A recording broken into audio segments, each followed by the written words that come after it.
Le Bénin, notre terre aux mille visages, est né d'un trait de plume étrangère, rassemblant dans un même souffle des peuples aux récits entremêlés. Jadis, nos ancêtres s'observaient à travers les brumes de l'histoire, parfois frères, parfois rivaux, tissant l'étoffe d'une identité aux couleurs contrastées.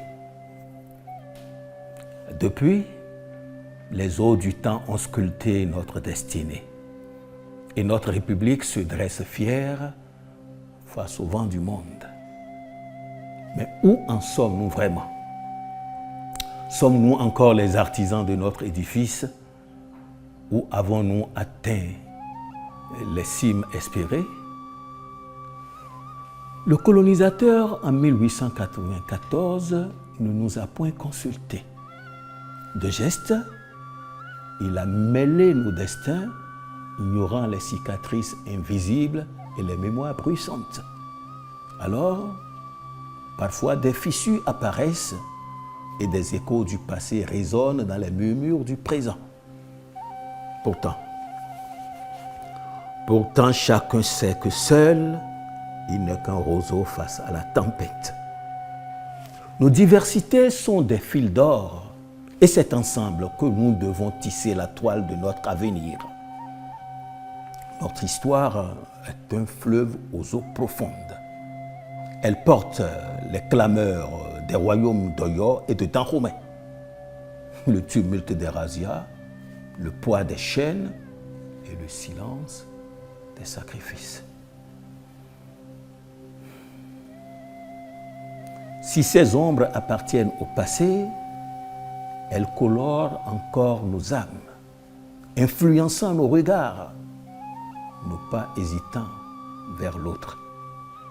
Il arrive que des peuples soient jugés sur des préjugés anciens. Certains sont dits arrogants, d'autres rebelles de naissance. Le pouvoir semble parfois l'apanage de quelques-uns, tandis que d'autres s'unissent pour en réclamer une part. Ces tensions vieilles comme le monde ne sont que les reflets d'une histoire qui peine à s'apaiser. Mais sachons-le, notre nation n'est pas une œuvre achevée. Elle est un grand poème en devenir. Nous ne sommes pas de simples voyageurs perdus dans l'inconnu, mais les maîtres d'un navire dont nous devons tenir la barre avec fermeté et sagesse.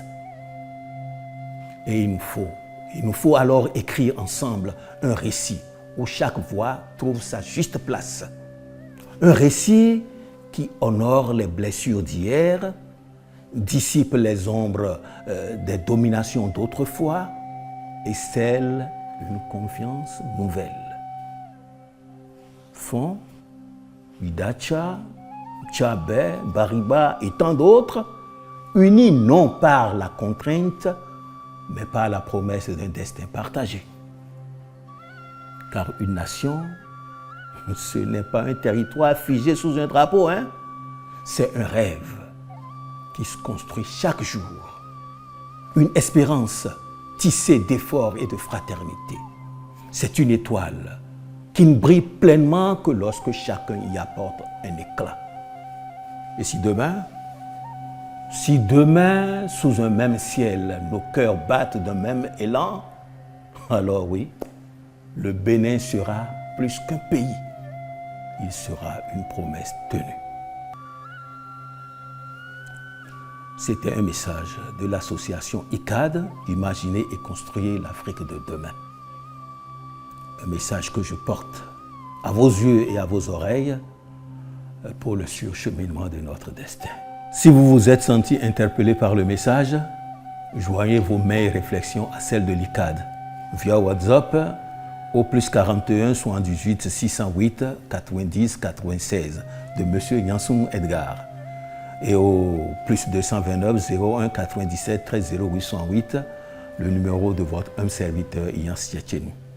Merci pour votre attention et à très bientôt pour une nouvelle chronique de l'ICAD. Je vous remercie.